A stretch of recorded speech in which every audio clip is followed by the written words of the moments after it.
આજે આપણે કોલેજના સોલાર રૂફટોપ પ્લાન્ટને જોવા માટે આવ્યા છે. આપણી કોલેજમાં અહીંયા આગળ મેઇન બિલ્ડિંગની અંદરમાં 25 કિલોવોટનો સોલાર પાવર પ્લાન્ટ છે. આ તમારી પાસે દેખાય છે. અને સામે સિવિલ બિલ્ડિંગની ઉપર ત્યાં 30 કિલોવોટનો સોલાર પાવર પ્લાન્ટ ચાલે છે.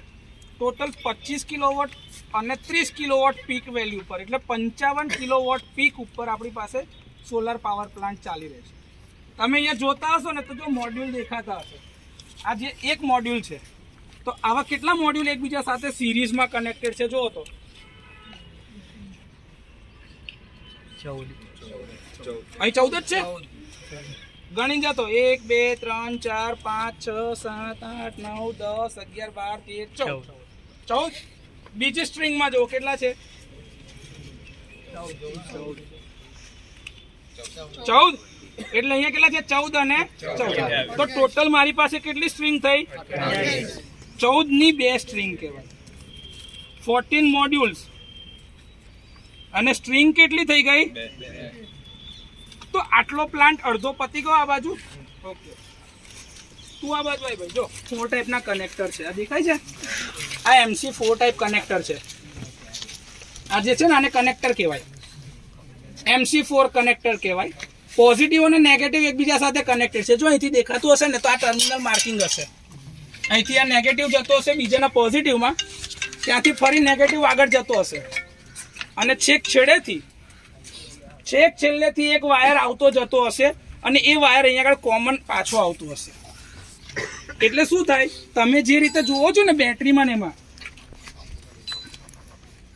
આ પોઝિટિવ આ નેગેટિવ, આ પોઝિટિવ આ નેગેટિવ, એટલે આનો નેગેટિવ ને આનો પોઝિટિવ ભેગો થાય. આનો નેગેટિવ અને આગળ બીજાનો એક પોઝિટિવ હોય એ ભેગો થાય અને એક નેગેટિવ બહાર નીકળે. તો અહીંથી પોઝિટિવ અને અહીંથી નેગેટિવ. દરેકમાં તમે જો એક એક છેડો ભેગો થાય છે. છેકથી છેક ટ્રેસ આઉટ કરો, છેક છેલ્લે સુધી, અને છેલ્લેથી એક કોમન લાઈન એક આવતી હોય, કનેક્ટર થ્રુ જ આવતી હશે, એમને એમ નહીં આવે.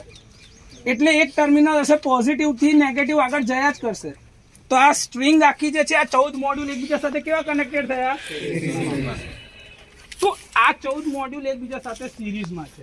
એવા આ બીજા 14 મોડ્યુલ એકબીજા સાથે સિરીઝમાં થયા. તો 14 ને 14 28. ઓકે, આ બાદ ગણો 1 2 3 4 5 6 7 9 10 11 12 13 14 15 16 17. કેટલા છે? 17. દરેક જગ્યાએ એવું ના સમજતા કે બસ એક સરખા જ હશે. આ બીજી લાઈન ગણતો ભાઈ કેટલાની છે? આગળથી ગણતો જા નીતેશ. મોડ્યુલ ગણ.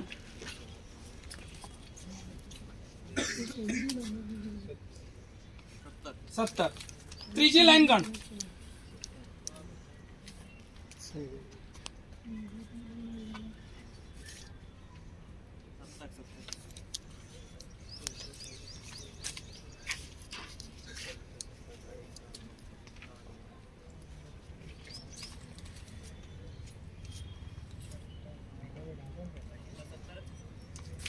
તો કેટલા મોડ્યુલ થયા? 17 ની 3 સ્ટ્રિંગ થઈ. તો આ 51 અને આ 28. 9 5 ને 2 7. 79 મોડ્યુલ્સ છે આની અંદરમાં. 25 કિલોવોટ ને સેટ કરવા માટે કેટલા મોડ્યુલ છે? 79. મોડ્યુલ્સની સંખ્યા 79 છે.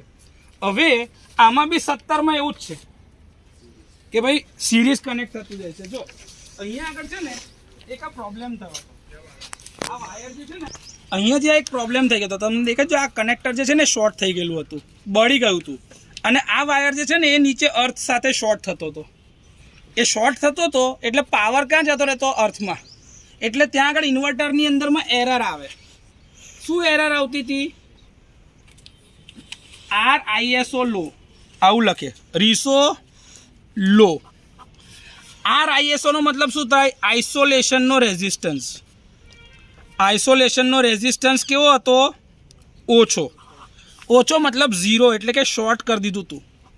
એટલે સપ્લાય જતો જ નહોતો. એટલે આ પ્લાન્ટ ભલે એના ઉપર રેડિયેશન ઇરેડિયેશન પડ્યા કરતું હોય, પણ પ્લાન્ટ કશું પ્રોડ્યુસ કરતો નથી.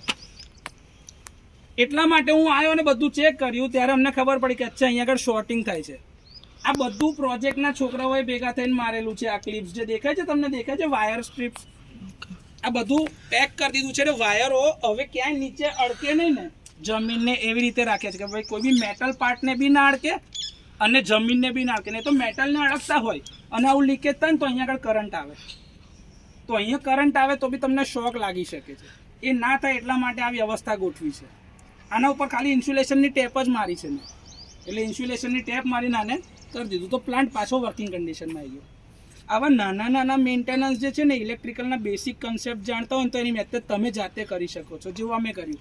આના માટે મારે કોઈ ટેકનિશિયનને બોલાવવાની જરૂર નથી. ઓકે, હવે એવું થાય કે સર આપણે આ 17 મોડ્યુલને સિરીઝમાં કેમ લગાડ્યા? સિરીઝમાં વધારે કરંટ ના, સિરીઝમાં કરંટ તો સેમ જ રહે ભાઈ, સિરીઝમાં કરંટ સેમ જ રહે. કરંટ તો પેરેલલમાં બદલાય છે ને. હવે જે તમને ડેટા શીટમાં કીધું હતું કે આપણા મોડ્યુલ કયું છે, TEL24P315 મોડ્યુલ છે. આ તમારું ટોપ્સન એનર્જીઝ લિમિટેડનું આ મોડ્યુલ છે TEL24P315. તો એની અંદરમાં એના VMPP કેટલા છે? 37 અને કરંટ કેટલો છે? 8.5. એનો VOC કેટલો છે? 45. ISC કેટલા છે? 9.10. ક્લિયર? ઓકે. હવે જો ગણતરીમાં જોઈએ તો આપણા VMPP કેટલા છે? 37 વોલ્ટ. અને IMPP કેટલા છે? એટલે કે ભાઈ મેક્સિમમ પીક પાવર પરનો કરંટ કેટલો છે? 8.50 એમ્પિયર. ઓપન સર્કિટના વોલ્ટેજ VOC કેટલા છે? 45.0 વોલ્ટ. અને કરંટ કેટલો છે? ISC 9.10 ampere. હવે જો સમજો કે મારા 37 વોલ્ટ છે એક મોડ્યુલના, કેટલા?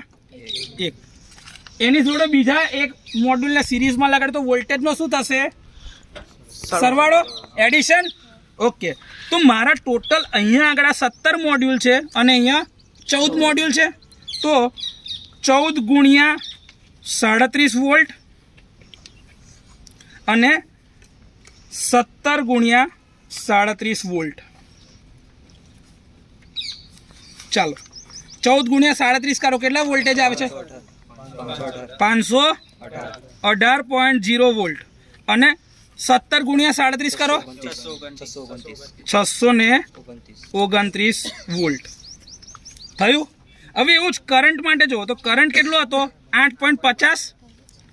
એવી કેટલી સ્ટ્રિંગ છે? 2. તો આનો કરંટ કેટલો થાય? 8.50 વત્તા 8.50 એટલે 17 એમ્પિયર. અને પેલાનો કરંટ કેટલો થયો? 8.50 ગુણ્યા 3 કેટલા? 25.5 એમ્પિયર. કરંટનો શું થઈ જાય સરવાળો? 17 અને 25.5 નો સરવાળો કરીએ 42.50 એમ્પિયર. આ તો સાદો સરવાળો તમે કરો છો એક જ. પણ આવી અરેન્જમેન્ટ કેમ કરી છે કે સર એક બાજુ 17ના 3 મોડ્યુલ રાખ્યા છે અને એક બાજુ 14ના 2 સિરીઝમાં રાખ્યા? આટલું બધું અલગ અલગ કેમ કર્યું? તો એનો જવાબ છે ઇન્વર્ટર. તમારું જે ગ્રીડ ટાઈડ ઇન્વર્ટર છે ને, એની અંદરમાં એક ફેસિલિટી છે જેમાં લખ્યું છે 2 MPPT ફેસિલિટી. કેટલી? મેક્સિમમ પાવર પોઈન્ટ 2 ફેસિલિટી છે. મેક્સિમમ પાવર પોઈન્ટ અવેલેબલ એટલે કે તમે આ જે કનેક્શન કરો ને એને કોઈ બી 2 કોમ્બિનેશનમાં સેટ કરી શકો. કેટલા? તો તમારો જે આ પ્લાન્ટની કેપેસિટીમાં ઇન્વર્ટરમાં છે એમાં છે ને આ એક ફેસિલિટી આપેલી છે 2 MPPT ફેસિલિટી. એટલે કે તમારો મેક્સિમમ પાવર પોઈન્ટ ટ્રેકિંગ જે આવશે એને તમે 2 અલગ અલગ સંદર્ભમાં, મતલબ 2 અલગ અલગ કોમ્બિનેશનમાં સેટ કરી શકશો. Okay, clear? આ સુધી કોઈ ડાઉટ? કોઈ નહીં ને? ઓકે, હવે આગળ જઈએ. સર મારે પ્લાન્ટ ગણવું હોય તો મારા પ્લાન્ટની કેપેસિટી કેટલી? તો જો 14 ગુણ્યા 2 હતા તો 14ના વોલ્ટેજ કેટલા આવ્યા? 518. તો 518 વોલ્ટેજ અને એનો કરંટ કેટલો? 17 એમ્પિયર. તો આનો પાવર ગણાઈ જાય?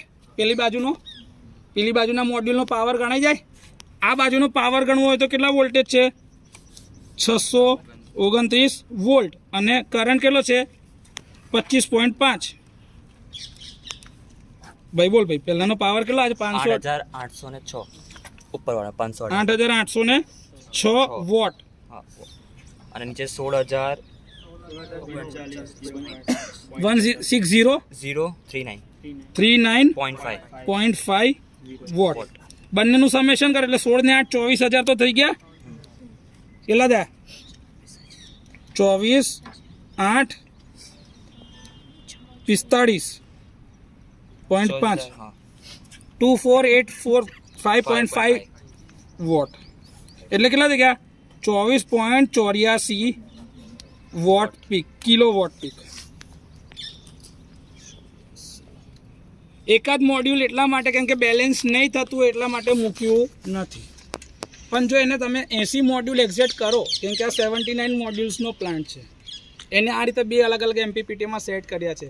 પણ જો તમારે સેટ કરવાના હોય, કેમ કે આમાં શું થયું છે ખબર છે કે પ્રાઇસ, એક મોડ્યુલનો ખર્ચ એ પોસાતો નહીં હોય તો એ કેસમાં શું થાય કે ભાઈ પ્લાન્ટની કેપેસિટી નિયર અબાઉટ રાખીને, કેમ કે સરકારમાં શું થશે, તમે કોટેશન આપ્યું હોય એ જ ટાઈમે થોડી પ્લાન્ટ બની જશે. એના માટે સેન્કશન થઈને ઉપરથી ગ્રાન્ટ મંજૂર થઈને આવે ને ત્યારે નાખવાનું થાય, તો ત્યાં લગીનમાં પ્લાન્ટના આ પેનલનો ભાવ નહીં બદલાય, મટીરિયલનો ભાવ નહીં બદલાય, સ્ટ્રક્ચરનો ભાવ, મજૂરી બધું બદલાશે કે નહીં? એ બદલાતું હોય તો હવે એની અંદર જે ફરક પડ્યો હોય એના લીધે થઈને કદાચ આ કારણથી એ લોકોએ એક મોડ્યુલ ઓછું લગાવ્યું હશે. પણ અત્યારે બી આ બેલેન્સ કન્ડિશનમાં ચાલે છે. પણ તમે કહેશો ને સર એક બાજુ 629 વોલ્ટ ને એક બાજુ 518 વોલ્ટ, ચાલે આવું?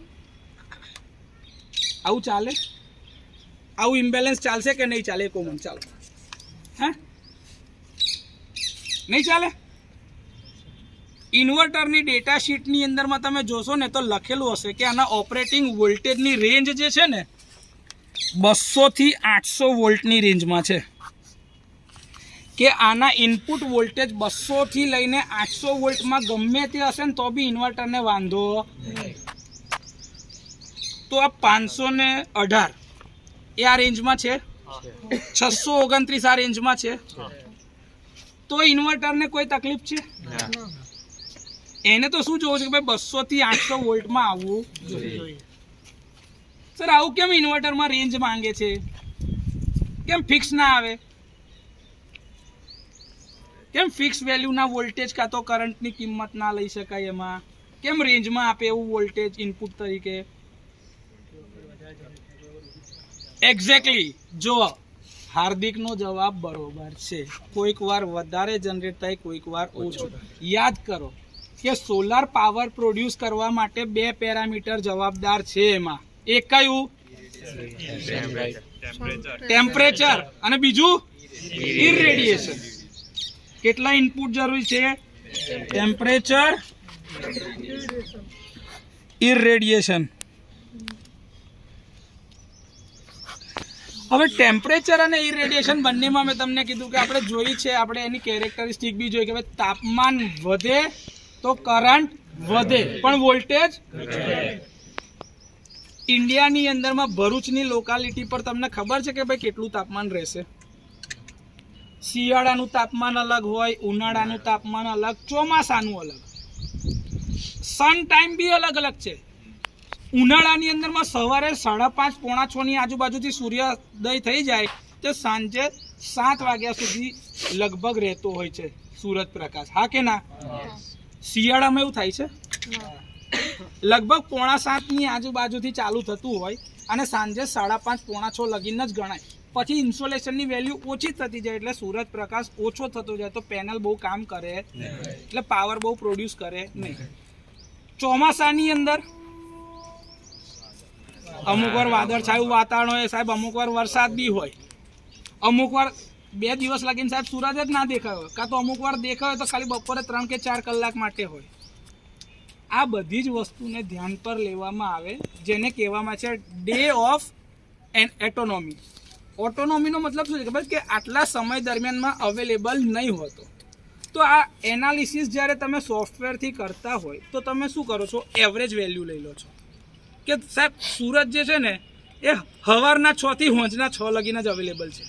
કાં તો સવારના 7 થી સાંજના 6 લગીને જ અવેલેબલ છે. તમે શું લઈ લીધું? એવરેજ ફિક્સ કરી દીધી કે સાહેબ મારો સન પાથ જે હશે કે મારો સૂરજ પ્રકાશ જે હશે એ સવારના 6 થી 6 AM ટુ 6 PM. તો કેટલા કલાક થઈ ગયા ટોટલ? 12 કલાક. 12 કલાક છે. આખા દિવસના કેટલા કલાક? 24. ઓકે સર, એટલે મને એટલી ખબર પડી ગઈ કે મારો આ જે પ્લાન્ટ છે એ 50% ચાલુ ને 50% 12 કલાક ચાલુ, 12 કલાક સીધો હિસાબ છે ને આ પ્રમાણમાં. તો સર હવે તકલીફ એ થાય કે સવારના 12 કલાક ચાલે છે તારે પાવર પ્રોડ્યુસ થઈ રહ્યો છે, પણ સાંજના 12 કલાકનું શું? ત્યારે લોડ કેવી રીતે ફૂલફિલ થાય? જો આપણે એકલું સોલાર જ રાખ્યું હોત તો, આપણે ગ્રીડ જોડે કનેક્ટ ના હોત, એટલે કે ડિસ્ટ્રીબ્યુશન કંપની જોડેથી જો આપણે પાવર ના લેતા હોઈએ તો રાત્રે આપણે કશું ચલાવી શકીએ ખરા? અને કદાચ જો આટલું જ સોલાર તમે લગાડ્યું હોત તો બધો લોડ ફૂલફિલ થઈ શકે ખરો ભવિષ્યને ધ્યાનમાં લઈને? કેમ કે આપણે જો આડેધડ તો કંઈ સોલાર લગાડ્યું નથી. મેં તમને આગળ બી વાત કરી હતી કે ભાઈ સોલાર લગાવવા માટે આપણે થોડા પેરામીટરને ધ્યાન પર લીધેલા હતા.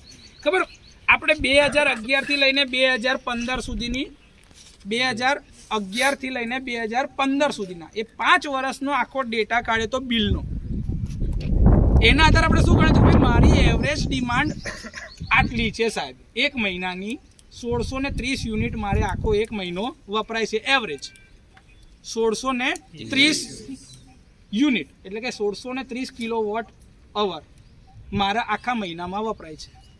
તો એના આધારે ખબર આપણે ડેઈલી ડિમાન્ડ કાઢી હતી 1630 ભાગ્યા 30 દિવસ કાઢીને. યાદ છે આવું કંઈક આપણે ગણતરી ક્લાસમાં કરી હતી? તો એ જે તમારી ડિમાન્ડ 1630 ડિવાઇડ બાય 30 કર ભાઈ, 54.33. આ બધી ગણતરી કરે. જો હું આ જવાબ એમ બોલી રહ્યો છું એટલા માટે કેમ કે આ બધું આપણે ક્લાસમાં ગણેલું છે, મને કંઈ યાદ નહીં રહેતું બધું જ, પણ આ વસ્તુ ગણેલી છે ને મેં ભણાવી છે તો મને યાદ છે. તો 54.33 કિલોવોટ અવર અ ડે એટલે કે આખા દિવસના કેટલા વપરાયા? પણ એની અંદર તો દિવસ અને રાત બંને ગણાઈ ગયા ને, પણ રાત્રે તો આ પાવર આપતો નહીં. લોજિકલી છોકરાઓ કહે સાહેબ રાત્રે કઈ કોલેજ ચાલે જ છે? કોલેજ તો દિવસે જ ચાલે છે સાહેબ, દિવસે તો પાવર. પણ આપણા ત્યાં વર્કિંગ પ્રોફેશનલ રાત્રે ચાલે છે જે 5:30 પછીથી કોલેજ ચાલુ થાય છે. એ કેસને પાવર ધારો કે આ ગ્રીડ સાથે કનેક્ટેડ ના હોય તો પાવર કઈથી લાવવો? આપણી મશીન લેબના એવા હેવી મશીનો કેવી રીતે ચાલુ કરવા? એટલે આપણે કયા મોડમાં ઓપરેટ કરીએ છીએ આ પ્લાન્ટને? Grid connected. કયા મોડમાં? Grid connected mode. ગ્રીડ કનેક્શનનો મતલબ એ છે કે આપણા પ્લાન્ટમાં જેટલો પાવર પ્રોડ્યુસ આ કરે છે એટલો પાવર સૌથી પહેલાં આપણે વાપરીએ છીએ. વધારાનો આપણા વપરાશ કરતાં વધારે જો જનરેટ થઈ રહ્યો છે તો એ કઈ જાય છે? ગ્રીડમાં જાય છે. કે આપણે ગ્રીડ સપ્લાય કરી છે એમાં આપણને શું મળે છે? યુનિટની સામે યુનિટ કટ. નેટ મીટરિંગ એટલે બાય ડાયરેક્શનલ મીટર મૂકેલું છે જેમાં ઇમ્પોર્ટ અને એક્સપોર્ટ બંને બતાવ્યા છે. તો ઇમ્પોર્ટ અને એક્સપોર્ટની વેલ્યુ આપણી પાસે છે કે ભાઈ કેટલું ઇમ્પોર્ટ થાય છે, કેટલું એક્સપોર્ટ થાય છે. ડેલીનો ડેટા નથી આપણી પાસે, પણ સાહેબ જોઈતો હોય તો દર મહિને બિલ આવે છે ને DGVCLનું, એ તો મીટર વાંચે છે. તો આપણાથી એવું કહેવાય ને કે ગયા મહિનાને આ મહિનાની અંદરમાં ઇમ્પોર્ટનો તફાવત કેટલો, એક્સપોર્ટનો તફાવત કેટલો. ઇમ્પોર્ટ કર્યા હોય એટલે આપણે લીધા છે એમની પાસેથી, અને એક્સપોર્ટ એટલે કે આપણે એમને આપ્યા છે. બંનેની બાદબાકી કરવાની. જો આપણે વધારે આપ્યા હોય તો આપણું બિલ નેગેટિવ થઈ જાય, આપણે વધારે લીધા હોય તો આપણું બિલ પોઝિટિવ. પણ અમાઉન્ટ પહેલાં જે આવતી હતી એના કરતાં ઓછી, બિલમાં રાહત થઈ. બીજું કે સાહેબ મારે એક્સેસ જે પાવર પ્રોડ્યુસ થયો હતો એને સ્ટોર કરવાની જરૂરિયાત પડી જ નથી. જરૂર પડી? જો તમે ગ્રીડ સાથે કનેક્ટેડ ના હોય તો બીજો ઓપ્શન છે કનેક્શન માટે. એ કયો છે? આઇલેન્ડેડ મોડમાં રાખીએ તો ઓફ ગ્રીડ. ઓફ ગ્રીડ ટાઈપનો પ્લાન્ટ કનેક્શન. શું હોય? Off grid type. આ ઓફ ગ્રીડ ટાઈપ એટલે કે તમે જેટલો પાવર પ્રોડ્યુસ કરો છો એટલા જ પાવરનું સ્ટોરેજ રાખ્યું છે. મારે રોજના 54 યુનિટ જો જનરેટ કરવા હોય કાં તો વાપરવા હોય તો મારે કમસે કમ 100 યુનિટ કે 200 યુનિટ જેટલું સ્ટોરેજ જોઈએ. કેમ કે એવું જરૂરી થોડી કે આજે ધારો કે ચોમાસું આવ્યું, પાવર ના મળ્યું એક દાડો, તો ઘરે વપરાશે નહીં ને પાવર? વાપરવાનો તો ખરો જ ને પાવર કોલેજમાં. એવું થોડી કહેવાશે કે ભાઈ ચોમાસામાં વરસાદના લીધે ભાઈ આજે પ્લાન્ટ ચાલુ નહીં ને એટલે આજે આપણે ભણવાનું નહીં થાય, લાઇટો નહીં થાય, એવું કરે છે? તમારે પ્લાન્ટનો પાવર તો રોજે જોઈશે. એટલે સ્ટોરેજ કેવું જોઈશે? તમે એનું એક એક્ઝામ્પલ આપો. તમે માર્કેટમાં જાઓ છો ઘઉં કે ચોખા લેવા માટે. તમે કેટલા ઘઉં કે ચોખા લાવો છો ભાઈ? એકવાર જાઓ ત્યારે આખા સિઝનના લઈ આવો છો? કેટલા લાવો છો અંદાજે? 50 કિલો, 100 કિલો, 200 કિલો? એ 200 કિલો એક દિવસમાં ખાઈ જાઓ છો? પણ લાવો છો કેમ વધારે? લેવા ના જવું પડે સાહેબ વારે ઘડીએ. શું કે છે? આપણે રાખીએ છીએ બસ એવું સ્ટોરેજમાં બી છે કે સર મને થોડી ખબર છે કે ભાઈ ભવિષ્યમાં મારી ડિમાન્ડ આટલી હશે. મને થોડી ખબર છે કે ભવિષ્યમાં કેટલા દાડા પાવર નહીં આવે, સુરત કેટલા દાડા નહીં આવે ચોમાસાની સિઝનમાં, કાં તો આવશે તો કેટલો પ્રકાશ મળશે ને કેટલો પાવર મળશે એ ગણતરી હોતી નથી. એટલે જનરલી તમે 2 કે 3 દિવસનું બેકઅપ રાખીને એક્સ્ટ્રા સ્ટોરેજ રાખો છો. તમે ઘરમાં જો તમારા ઘરમાં હશે ને કે ભાઈ તમે જગ્યા રાખેલી જ છે ને કે ભાઈ જ્યાં આગળ અનાજ ગોઠવો છો, આવી રીતે કોઠીઓ ભરી રાખેલી હોય કાં તો ડબ્બા ભરી રાખેલા હોય છે કે નહીં? કેમ એવું કરો છો? અનાજ સ્ટોર કરવા. તો એવી રીતે પાવર સ્ટોર કરવા માટે નહીં જોઈએ? તો શું જોઈએ પાવર સ્ટોર કરવા? પણ સર આટલી બધી બેટરી લાવીએ તો બેટરીનો ખર્ચો એ પોસાય? સર આ ઓફગ્રીડ વાળા મોડમાં તો આ ટાઈમે લોચો પડી જાય ને. ધારો કે બેટરી તમે લઈને આવ્યા તો બેટરીનો ઇનિશિયલ ખર્ચો તમારે ભોગવવો પડે, સામે સાહેબ સ્ટોરેજ વધારે રાખવું પડે, બીજું બેટરીનો ચાર્જિંગ, બેટરીનું ડિસ્ચાર્જિંગ, પાવર અવેલેબલ છે કે નહીં એ બી જોવું પડે, ઇન્વર્ટરની કેપેસિટી એટલો પાવર હેન્ડલ કરવાની છે કે નહીં. કેમ કે ઇન્વર્ટર બી મોટું લાવવું પડે કેપેસિટી કરતાં વધારે. કેપેસિટી કરતાં વધારે મોટું ઇન્વર્ટર લાવો તો એની એફિશિયન્સી પર બી અસર થાય. વસ્તુ આ છે સર, મારે છે ને આ ડિસએડવાન્ટેજ દૂર કરવા છે. શરૂઆતમાં પૈસા સાહેબ નીકળી જશે મારાથી, પણ ભાઈ આ પ્રોબ્લેમ જે લાઇટો જતી રહ્યા છે તે છે ના રહે ને એના માટે શું કરાય? તો ત્રીજો એક મોડ છે હાઇબ્રિડ. શું છે? Hybrid mode. હાઇબ્રિડ મોડમાં એવું છે કે ગ્રીડ કનેક્શન બી રહે અને બેટરી બી ચાર્જ થાય.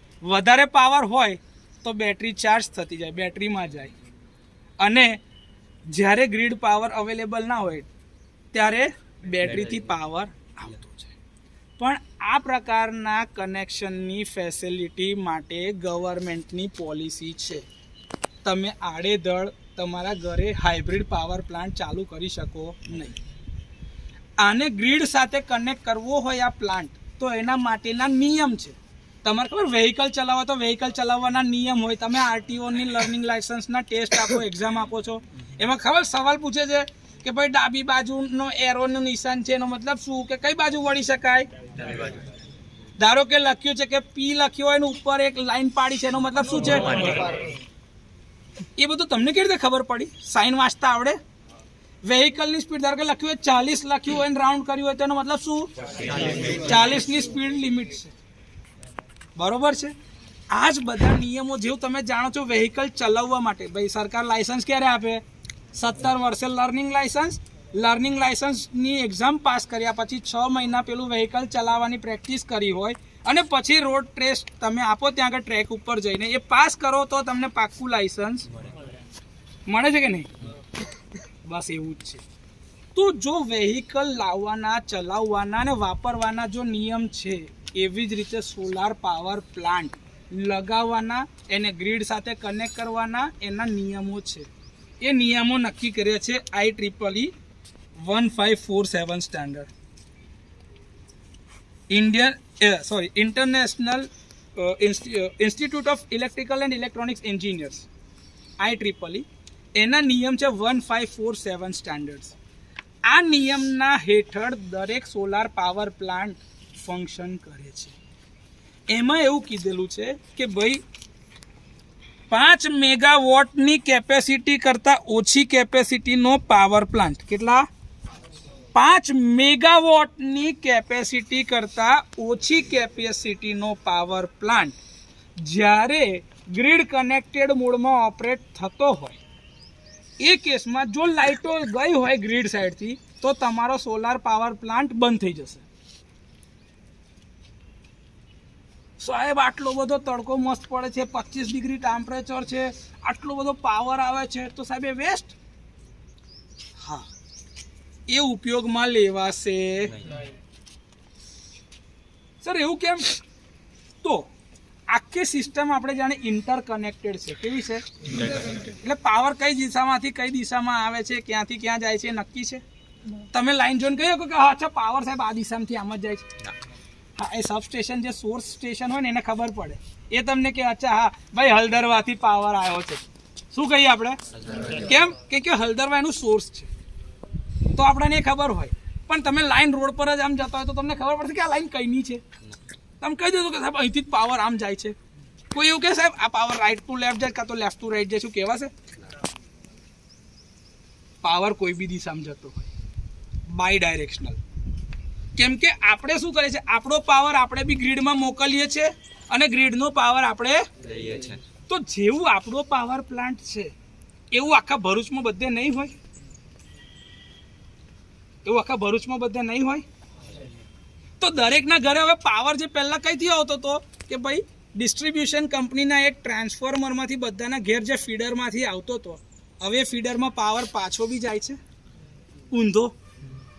તો પહેલાં જે પાવર રેડિયલ ફીડરથી આવતો હતો સીધો ખબર આપણે ભણ્યા હતા ને distribution utilization of electrical power સબ્જેક્ટમાં કે પાવર કેવો હોય? રેડિયલ. જીઈબીમાંથી 11 કેવીના ફીડરમાં આવે આપણે ટ્રાન્સફોર્મરમાં, ત્યાંથી ડિસ્ટ્રીબ્યુશનમાં 230 વોલ્ટ અથવા તો 415 વોલ્ટ 3 ફેઝમાં સિંગલ ફેઝ પેલામાં 230 હોય તો, અને આ હોય તો 415 વોલ્ટ 3 ફેઝમાં 50 હર્ટ્ઝના એસી સપ્લાયનો પાવર કઈ જતો હોય? આપણા ઘેર. બરોબર છે ને? ફીડરની પછી હોય ડિસ્ટ્રીબ્યુટર, ને ડિસ્ટ્રીબ્યુટર પછી સર્વિસ મેઇન્સ જે આપણા ઘરે આવે છે. પણ હવે સાહેબ એ એક્ટિવ રહેશે. કેવી રીતે એક્ટિવ? કે સાહેબ પહેલાં જે ખાલી આપતો તો પાવર, હવે આપણે ઊંધો આપીએ છીએ. એટલે ભાઈ મારી પાસે વધારે પાવર છે, તું લઈ જા. સાહેબ તો આમાં તો પણ આવું જો આ લોકોએ જાતે કરીને ગ્રીડવાળાએ આવું કર્યું કે ભાઈ પાવર આવવા દે છે બીજી બાજુથી અંદર ગ્રીડ તરફ. તો સર તમે અલાઉ કર્યું છે ગ્રીડ તરફ પાવર આવવા દેવાનું, અને જ્યારે જરૂર પડે ને લાઇટો ગઈ હોય ત્યારે તમારો ગ્રીડ પાવર અવેલેબલ ના હોય તો તમે આ બંધ કરી દો છો. એવું થોડી ચાલે. અમને નુકસાન ના જાય ભાઈ. પણ જે માણસ મેન્ટેનન્સ માટે ઉપર ચડ્યો હોય જે લાઈન ઉપર, એને કરંટ ના લાગે? કેમ કે ગ્રીડનો પાવર બંધ છે ને, સોલારનો પાવર તો જો એ ચાલુ રાખે તો ઊંધો પાવર જાય કે નહીં? તો જે માણસ ત્યાં મેન્ટેનન્સ માટે ઉપર ચડ્યો છે એને શોક લાગે કાં તો એ મરી જાય કે ના મરી જાય? આ તો તમે એક જ પ્લાન્ટ જોયો, આવા કેટલા બધા પ્લાન્ટ આખા ડિસ્ટ્રીબ્યુશનના હોય આખા એક ફીડર પર. એ બધા ફીડર પર આટલા બધા પ્લાન્ટ જે ચાલતા હશે તો એ માણસની હાલત શું થાય? પતી જાય. એવું ના થાય. ઓપરેટિંગ પર્સનલની સેફટી માટે તમારું જે મીટર છે બાય ડાયરેક્શનલ મીટરમાં એમાં જ આ લોક છે. એમાં એન્ડ લોજિક વાપરેલું છે. એન્ડ લોજિકમાં શું છે ખબર છે? આવું હોય કે ગ્રીડ પાવર અવેલેબલ હોવો જોઈએ. ગ્રીડ પાવર ઓન હોય ને, આ ઓન એટલે કે યસ હોય તો પાવર ઘરમાં બી જાય અને ઘરથી પાવર આમ બી જાય. પણ આ જ ઓફ હોય તો? તમને યાદ છે તમે ગોડાઉન વાયરિંગ ભણ્યા હતા? ગોડાઉન વાયરિંગમાં આગળની માસ્ટર સ્વિચ ચાલુ થાય ને તો જ આગળની લાઇટ પર બલ્બ ચાલુ થતા જાય. Yes or no? Master switch બંધ હોય તો ભલે બધી લાઇટોને સપ્લાય મળે છે પણ એ ચાલુ થાય ખરો? બસ એ જ કંટ્રોલ આમાં છે કે ગ્રીડનો પાવર અવેલેબલ હોવો જ તો જ પાવર ઘરમાં બી જાય ને ઘરથી ગ્રીડ તરફ બી જાય. આ ના અવેલેબલ હોય ને તો આનું લોક મૂકેલું છે ઇન્ટરલોક, કે આ અવેલેબલ નથી તો પાવર પ્લાન્ટ કામ કરશે જ. આ વસ્તુ છે. સમજ પડે છે અહીં સુધી? કોઈને કોઈ ડાઉટ? પાક્કું? ઓકે, ચલો હવે તમે મને કહો કે આપણે આ જે પેનલ આવી રીતે લગાડતા ગયા, પેલી કેલ્ક્યુલેશન તમારી જોડે મેં 40 ડિગ્રી વાળીને એની શેર કરેલી હતી. છે કોઈની પાસે અત્યારે? ઉભા રહો, છે મારી પાસે. પોસ્ટ કરી ની ડેટા શીટ મેં તમારી જોડે શેર કરી હતી ત્યારે તમને કીધેલું હતું કે આપણે જે પાવર પ્રોડ્યુસ કરીએ છીએ આ એફિશિયન્સી સુધીની ગણતરી તો ઓલરેડી કેલ્ક્યુલેટ થઈ ગઈ છે. મેં તમને કીધું કે ભાઈ તાપમાનના કોએફિશિયન્ટ છે. આ કોનો છે? કરંટ, વોલ્ટેજ અને આ પાવર. અજવાળું આવો તો તડકો મને લાગવા તો વાંધો નહીં. હવે આ કરંટનું કોએફિશિયન્ટ છે એની વેલ્યુ કેવી છે? પોઝિટિવ. વોલ્ટેજનું કોએફિશિયન્ટ છે એની વેલ્યુ કેવી છે? પાવરના કોએફિશિયન્ટની વેલ્યુ કેવી છે? હવે આ શું ઇન્ડિકેટ કરે છે કે ભાઈ તાપમાન વધે તો કરંટ વધે, ટેમ્પરેચર વધે તો કરંટ વધે. તો ટેમ્પરેચર વધે તો વોલ્ટેજ નેગેટિવ છે એટલે ઘટે. એવું જ પાવરમાં ઘટશે. ક્લિયર? ઓકે. તો આપણે હવે જેમ જેમ સર કરંટ વધારવો હોય તો મારે તો સારું છે ને સાહેબ, કરંટ વધતો જાય એટલો ફાયદો જ છે આપણા માટે. તો કરંટ વધે એટલો ફાયદો જ છે ને. પણ સર કરંટ વધતો જશે ત્યારે વોલ્ટેજ બી તો ઘટતો જશે ને, તો અલ્ટિમેટલી પાવરની કિંમત કેવી થશે? ડાઉન. ઓકે. 25 ડિગ્રી પર આપણો જે કરંટ છે શોર્ટ સર્કિટ કરંટ એની વેલ્યુ કેટલી છે? 9.10 એમ્પિયર છે. ઓપન સર્કિટના વોલ્ટેજ 25 ડિગ્રી પર કેટલા છે? 45 વોલ્ટ. હવે મારે 40 ડિગ્રી પર કરંટ જોઈએ છે, તો 40 ડિગ્રી પર કરંટની વેલ્યુ કેટલી થશે? તો ભાઈ 25 ડિગ્રી પરનો current 1 plus alpha 0 delta T divide by T2 minus T1 તમે જે રીતે કરતા હતા ને એ જ વેલ્યુ, એવું જ ઇક્વેશન છે. 1 પ્લસ કરંટનો કોએફિશિયન્ટ ઇન્ટુ ટેમ્પરેચરનો ડિફરન્સ કેટલો હશે? 40 માઇનસ 25 એટલે કેટલા ડિગ્રી? 15. કોએફિશિયન્ટની વેલ્યુ કેટલી છે? 0.05 ડિવાઇડેડ બાય 100. જે જવાબ આવે છે એટલે કે 15 ઇન્ટુ 0.05 એટલે 0.75. 0.75 ડિવાઇડ બાય 100 કરો. 0.05 ઇન્ટુ 15 એટલે આવ્યા 0.75. 0.75 ડિવાઇડ બાય 100 કર. પ્લસ 1 ઇન્ટુ 9.1 કરો. કેટલો જવાબ આવ્યો? 9.16825 આવ્યો કેલ્ક્યુલેટરમાં. જો તમે જે વેલ્યુ ગણીને આપી એ જ વેલ્યુ અહીંયા વેરીફાઈ થઈ છે. આટલો કરંટ તમારો શોર્ટ સર્કિટ કરંટ કરતાં બી વધારે આવ્યો 40 ડિગ્રી પર. જો 9.1 હતો એની જગ્યાએ હવે કેટલો આવ્યો? 9.1 ની સાપેક્ષે 9.16825. થોડોક જ વધારો થયો કરંટનો, એટલો મોટો કોઈ વધારો થતો. પણ હવે વોલ્ટેજમાં જુઓ કેટલો ઘટાડો થાય છે. 40 ડિગ્રી પરના વોલ્ટેજ VOC એટ 40 ડિગ્રી તો 45 વોલ્ટ હતા. 25 ડિગ્રી પર એની કિંમત મૂકી 1 પ્લસ આલ્ફા વીની વેલ્યુ નેગેટિવ છે, જો -0.36 ઇન્ટુ 40 માઇનસ 25 એટલે 15 એટલે -0.36 ગુણ્યા 15 કરો. -0.36 ગુણ્યા 15 કેટલા આવ્યા? -5.4. જો -5.4 આવ્યા ડિવાઇડેડ બાય શું કરવા છે? 100 એટલે -0.054 પ્લસ 1 કરો ઇન્ટુ 45 કેટલા થઈ ગયા વોલ્ટેજ? 42.57. વોલ્ટેજ ઘટી ગયા. કરંટમાં થોડોક જ વધારો પણ વોલ્ટેજ ઘટી ગયા.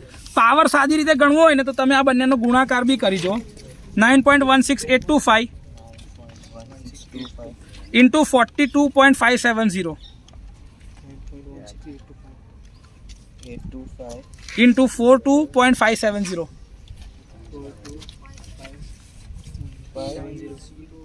0 કેટલો આવ્યો? 390.04. બરોબર છે. એની સ્ટાન્ડર્ડ મેક્સિમમ વેલ્યુ થઈ. હવે આપણે શું ગણવું છે ભાઈ? મારો પાવર સાહેબ કેટલો ઓછો થાય છે? તો 315 વોટ હતો 25 ડિગ્રી પર. કોએફિશિયન્ટ કેટલો છે નેગેટિવમાં? -0.43 ઇન્ટુ 15/100 કરીએ એટલે પાછો પાવર ઘટશે. કેટલો થશે? 294.6825. જે પેનલ તમારી 315 વોટ પીકની હતી એનો પાવર 40 ડિગ્રી પર કેટલો મળ્યો? ખાલી 294.68.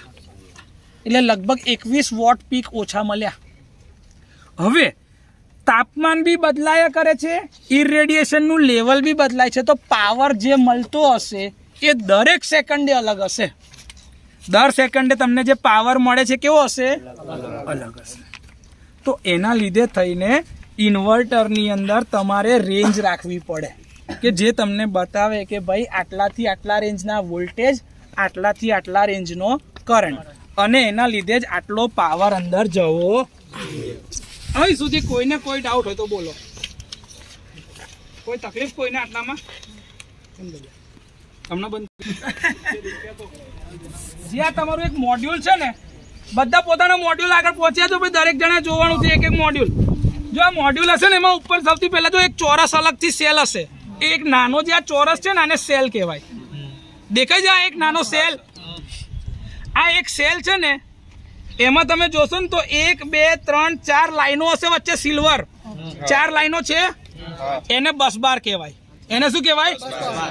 અને આ જે નાની નાની લાઈનો જે છે ને અંદરની એને ફિંગર્સ કહેવાય, આંગળીઓ, ફિંગર્સ, જે એ બસ બાર સાથે કનેક્ટેડ છે કે સોલાર સેલથી જેટલું પાવર પ્રોડ્યુસ થાય છે ને એ બસ બારને આપે છે. કોને આપે છે?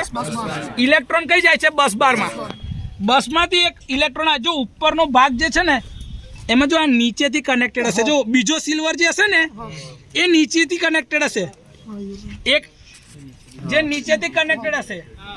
જો દરેક વખતે એક સેલથી બીજા સેલનું કનેક્શન નીચેથી જ આવતું હશે. જોજો શોલ્ડર થયેલું હોય, કેમ કે પી અને એન આવું હોય, P type N type, P type N type, P type એન ટાઈપમાં. એટલે પોઝિટિવ નેગેટિવનું સિરીઝ કનેક્શન બનાવ્યું. કેટલું? સિરીઝ. કેટલા સેલ છે? 1 2 3 4 5 6 7 8 9 10 11 ને 12 સેલ એકબીજા સાથે કેવા થયા? સિરીઝ. હવે જો અહીંયા આગળ છેલ્લે આવશો ને તમે, તો છેલ્લે એક આ એક સ્ટ્રીપ ભેગી થતી હશે બસ બારની. દેખાય અહીંયા આગળ બસ બારમાં ભેગું થાય છેલ્લે નીચે, ત્યાંથી પછી બીજા બાજુમાં જો નીચેથી જ જતું હશે, જાય છે નીચેથી જ, તો એ કેટલા થશે? પાછા બીજા 12 બસ બાર, 12 સેલ આવશે સિરીઝમાં. એવી રીતે બીજા 12, ફરી 12, 12. આવી રીતે તમારા સેલ કનેક્ટેડ છે. ટોટલ કેટલા સેલ છે તમારા? 72. કેવી રીતે ખબર પડી? 12, 24, 36, 48, 60, 72 number of cells are there. Okay, 72 cell એકબીજા જોડે કનેક્ટેડ છે. 72 સેલ તમારા આની અંદર છે. એક સેલ ભેગો થયો બીજા સેલ સાથે સિરીઝ પેરેલલ કોમ્બિનેશનમાં બનતા એક મોડ્યુલ બન્યું. કેટલા સેલથી? આ એક મોડ્યુલ છે. આ શું છે? એક મોડ્યુલ. બીજું મોડ્યુલ, ત્રીજું, ચોથું, પાંચમું, છઠ્ઠું, સાતમું, આવી રીતે ભેગા થયા. શું બન્યું? એરે. શું બન્યું? આ એક સ્ટ્રિંગ, પેલી બીજી સ્ટ્રિંગ, ત્રીજી, ચોથી ને પાંચમી સ્ટ્રિંગ. 5 સ્ટ્રિંગથી આખો એક એરે બન્યો છે અને આપણો પાવર પ્લાન્ટ બને આવી રીતે. તો સૌથી નાનું એલિમેન્ટ કયું થયું? સેલ. એનાથી મોટું મોડ્યુલ, એરે, અને એના પછી આખો એક કોમ્બિનેશનમાં પ્લાન્ટ. ખબર પડી? દરેક વસ્તુનો તફાવત તમને કોઈ પૂછે તો તમને જવાબ આપતા આવડવા જોઈએ. આ એક સેલ જે છે એની એફિશિયન્સી એ મોડ્યુલ આખાના એફિશિયન્સી કરતાં વધારે હોય. શું વાત કરો છો સાહેબ? એવું હોય? હા. જેમ કે તમારે એકલા દોડીને જવાનું છે તો તમારી સ્પીડ કેવી હશે? હવે હું એવું કહું છું કે ભાઈ તારે તારા દફતરને ઉચકીને દોડવાનું છે. શરૂઆતમાં મસ્ત હશે, પછી કેમ? હવે એવું કહું કે તારે તારા દફતરની જોડે તારા હાથમાં પાણીની એક બોટલ લઈને દોડવાનું છે. સ્પીડ ઓર ઓછી થઈ ગઈ. ઇન્ડિવિજ્યુઅલ સેલની એફિશિયન્સી વધારે હોય, પણ જેવું આપણે કરંટ ટ્રાન્સફોર્મરમાં જોતા હતા ને કે ભાઈ એક જ હરખા કંપનીના એક જ બેચમાં બનેલા કરંટ ટ્રાન્સફોર્મરની કેરેક્ટરિસ્ટિક અલગ અલગ હોય, એવા સેલની કેરેક્ટરિસ્ટિક અલગ અલગ ના હોઈ શકે? બની શકે. જો અત્યારે આના ઉપર અંધારું પડી રહ્યું છે તો આનાથી બનતો પાવર ઓછો છે, પેલાનો પાવર વધારે, તો એ બને શું? સેલ મિસમેચ થાય, એની કેરેક્ટરિસ્ટિક બદલાય, એટલે એના લીધે બી એના એફિશિયન્સી પર અસર. તમારી જે આ ડેટા શીટ આપી હોય ને જે પેનલની, એ પેનલની ડેટા શીટમાં લખ્યું હોય મોડ્યુલ મિસમેચ એરર ±3%. પાવરમાં 3% વધારો બી થાય, 3% ઘટાડો બી થાય. એ વોલ્ટેજ માટે બી હોય, કરંટ માટે બી હોય અને પાવર માટે બી. તમારી આ જે પેનલ જે છે ને, આ કયા ટાઈપની પેનલ છે? પોલીક્રિસ્ટલાઇન. કયા ટાઈપની છે? જે સૌથી બેસિક માર્કેટમાં અવેલેબલ હતી. આ બધી જ ડીસીઆર પેનલ કહેવાય. કઈ કહેવાય? ડીસીઆર નો મતલબ થાય ડોમેસ્ટિક કન્ટેન્ટ રિક્વાયર્ડ. આની અંદર ડોમેસ્ટિક કન્ટેન્ટ અવેલેબલ છે, એટલે કે આ સ્વદેશી પેનલ છે. કઈ છે? સ્વદેશી. આપણા ત્યાં જ બનેલી પેનલો છે, એટલે આના ઉપર તમને સબસિડી મળવા પાત્ર છે. આના સિવાય બીજી બી હોય નોન ડીસીઆર પેનલ. કઈ હોય? નોન ડીસીઆર નો મતલબ થાય નોન ડોમેસ્ટિક કન્ટેન્ટ રિક્વાયર્ડ. એ બહારની પેનલ છે, જે બહારથી આપણે ઇમ્પોર્ટ કરીને લાવ્યા છે, તો એની ઉપર તમને સબસિડી મળવા પાત્ર રહેતી. બીજું કે તમે એને બહારથી મંગાવો છો તો એના ઉપર શું લાગે? Import duty. જે ટેક્સ લાગે એ ટેક્સ કોને ભરવાના છે? આપણે. એની એફિશિયન્સી 100% વધારે સારી હોય, પણ એના ચાર્જીસ તમારે વધારે ભરવા પડે ને તમને એની ઉપર સબસિડી મળવા પાત્ર રહેતી. સર તો એ પેનલો લગાવાય આપણાથી? લગાવાય. નોન ડીસીઆર પેનલો લગાવાય. આ ઇન્ડસ્ટ્રીયલ વાળા જે પોતાના રૂફટોપ સોલર જે બનાવતા હોય કે પોતાની મોટી છત ઉપર લગાડતા હોય, અને એ ના હોય તો સાહેબ એની પાસે પેલી જગ્યા આવેલી છે ને, જગ્યાની ઉપર ગ્રાઉન્ડ માઉન્ટેડ પાવર પ્લાન્ટ ચાલતો હોય. એની કેપેસિટી શરૂઆત થાય 1 મેગાવોટ. કેટલાથી? 1 મેગાવોટ. આવો 1 મેગાવોટ. હવે એ નોન ડીસીઆર પેનલ એક હોય ને, એના વોલ્ટેજ મળતા હોય 590 વોટ પીક. કેટલા હોય? 590. એક પેનલ કેટલાની? 590 વોટ. કેટલાની? એક જ પેનલ 590 વોટની હોય. એવી પેનલો એમાં લગાડવામાં આવે અને એક મોટો આખો પ્લાન્ટ બને. એની શરૂઆત જ 1 મેગાવોટથી થાય. કે મિનિમમ 1 મેગાવોટ હોય તો જ કંપનીને ground mounted solar power plant નાખવાની પરમિશન મળે, બાકી પરમિશન મળે જ નહીં. ચલો હવે એક મસ્ત વાત, આપણે પાછા ઇલેક્ટ્રિકલ સાઈડ પર આવે. મારે આનો ધંધો કરવો છે, મારે સેટઅપ કરવું છે, તો સૌથી પહેલાં આપણે શું જોવાય કે સર મારે ધારો કે કેલ્ક્યુલેશન કરવી હોય તો હું સૌથી પહેલાં શું જોઈશ કે ભાઈ, તો પહેલાં તો મારી લોડ ડિમાન્ડ શું છે? Load demand. એ લોડ ડિમાન્ડ મને ક્યાંથી મળશે? તો છેલ્લા 1 વર્ષનું લાઇટ બિલ આપણે માંગીએ એમની પાસેથી. ભાઈ તારું 1 વર્ષનું લાઇટ બિલ તો બતાવી ભાઈ કેટલું આવે છે. 1 વર્ષના આધારે અને ફ્યુચર એક્સપાન્શનને ધ્યાન પર લઈને આપણે એને પર ડે કેટલું કેલ્ક્યુલેશન છે એ કરી આપીશું. Per day requirement of generation.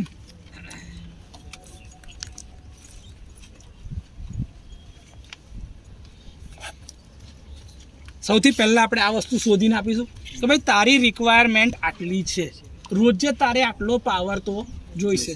તો તમે એના કરતાં થોડું વધારવાળી કેપેસિટીવાળો જ પ્લાન્ટ માટે કહેશો. ઓકે, તમે કેપેસિટી તો એને કહી દીધી કે ભાઈ તારે ધારો કે 10 કિલોવોટનો પ્લાન્ટ જોઈશે. કેટલો?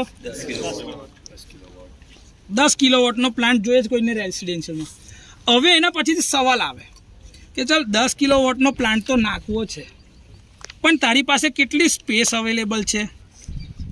છત ઉપર સ્પેસ કેટલી અવેલેબલ છે? એટલે એરિયા જોઈશે. એરિયા એના આધારે નક્કી કરીશું કે ભાઈ તારે કેવી પેનલ લગાડી શકાય. પેનલનો ટાઈપ. આ પેનલના ટાઈપ કેટલા હોય તો કે સૌથી પહેલી હોય પોલીક્રિસ્ટલાઇન. કઈ હોય? પોલીક્રિસ્ટલાઇન મટીરિયલ, કે જેમાં એક કરતાં વધારે મટીરિયલના ક્રિસ્ટલ્સ અવેલેબલ હોય ક્રિસ્ટલાઇન સ્ટ્રક્ચરમાં. બીજી હોય મોનોક્રિસ્ટલાઇન. કઈ હોય?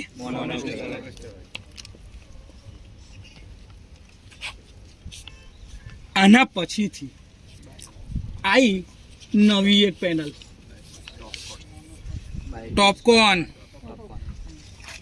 ટોપકોન પેનલ. ટોપકોન પછી આવી mono PERC. Passive emitted reactor. C નો મતલબ શું છે જોઈને કહું. બરાબર છે જ મારી પાસે, મેં બધું લખી રાખ્યું તમને સમજાવવા માટે. મારી પાસે બધું જ વસ્તુ મેં લખી રાખી છે કે જે મેં તમને સમજાવી શકું. હા, પેસિવેટેડ એમિટર એન્ડ રિયર સેલ, એટલે કે પાછળ બી એને પેનલ છે, પાછળથી બી એને પાવર મળે. એને મોનોપર્ક કીધું છે અત્યારે. એના પછીથી આગળ ગયા તો આવી હાફ કટ. શું આવી? જે આ 72 સેલ હતા ને તમારા, એને મેં અડધા કરી નાખ્યા, વચ્ચેથી શું કરી નાખ્યા? કટ. તો ટોટલ નંબર ઓફ સેલ કેટલા થઈ ગયા? હવે ડબલ. વચ્ચેથી કટ કરું, પેનલ તો એવી એટલી જ ને, પણ હવે સેલ કેટલા? ડબલ. એટલે સેલની સંખ્યા શું થઈ ગઈ? ડબલ. હવે શું થશે ખબર છે કે આના લીધે તમે સરકડી છે ને, સરકડી જો પેલી સરકડી લઈ આવી જા, એક્ઝામ્પલ બતાવો. આની સ્ટ્રેન્થ ઓછી, પણ હવે આ બે ભેગી થાય તો હાફ કટની અંદરમાં એની સ્ટ્રેન્થ શું થઈ ગઈ? સૌથી પહેલું એડવાન્ટેજ, સ્ટ્રેન્થ વધી ગઈ, ફિઝિકલી રોબસ્ટ. કમ્પેરિઝનમાં સૌથી મોટો મુદ્દો.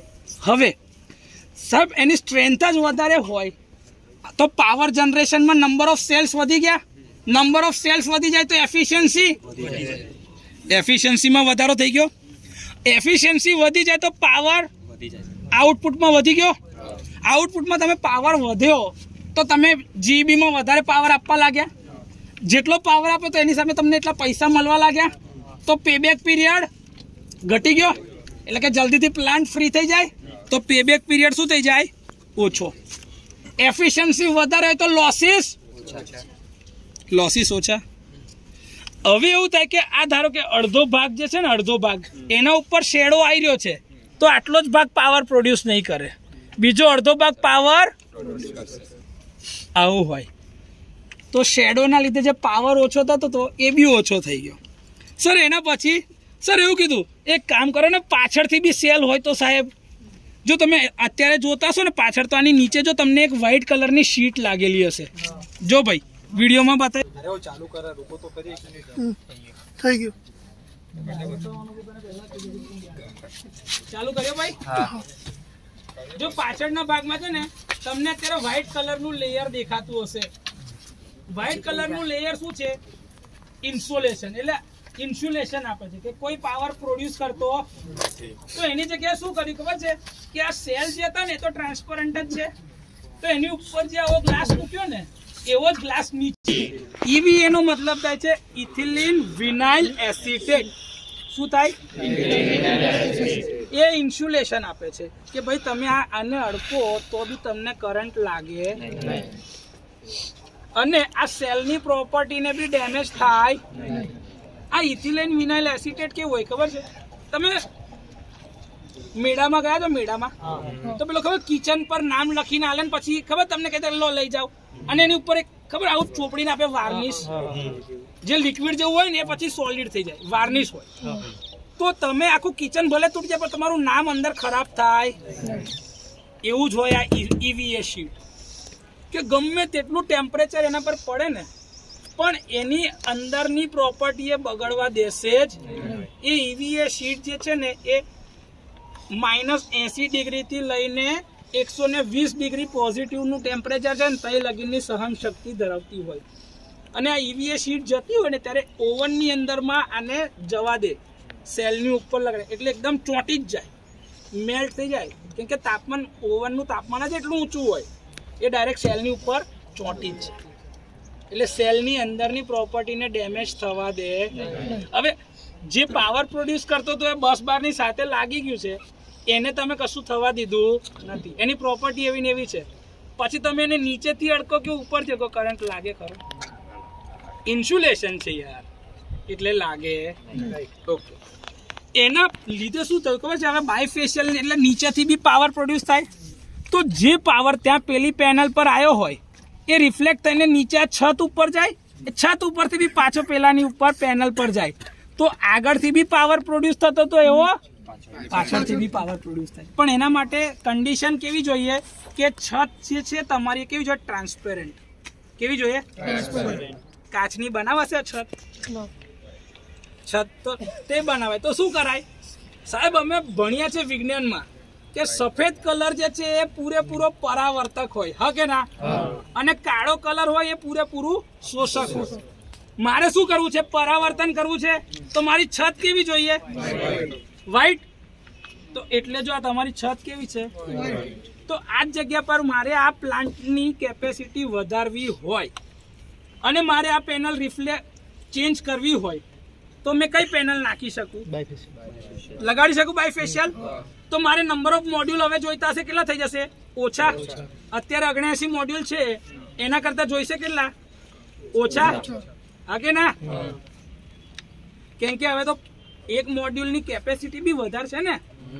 એક જ મોડ્યુલ સાહેબ 550 વોટ 600 વોટ પીક માર્કેટમાં વારીને આ બધી જે સોલર પેનલની કંપની છે, ક્રેસેન્ટ કરીને કંપનીમાં મેં પોતે વિઝિટ કરી છે, આખી મેન્યુફેક્ચરિંગ ફેસિલિટી મેં જાતે જોઈ છે. એ લોકો એક જ મોડ્યુલ 703 વોટ પીકનું બનાવે છે. આના કરતાં ડબલ કેપેસિટી કરતાં બી વધારે. આ 315નું એક બે ભેગા થાય તો 630.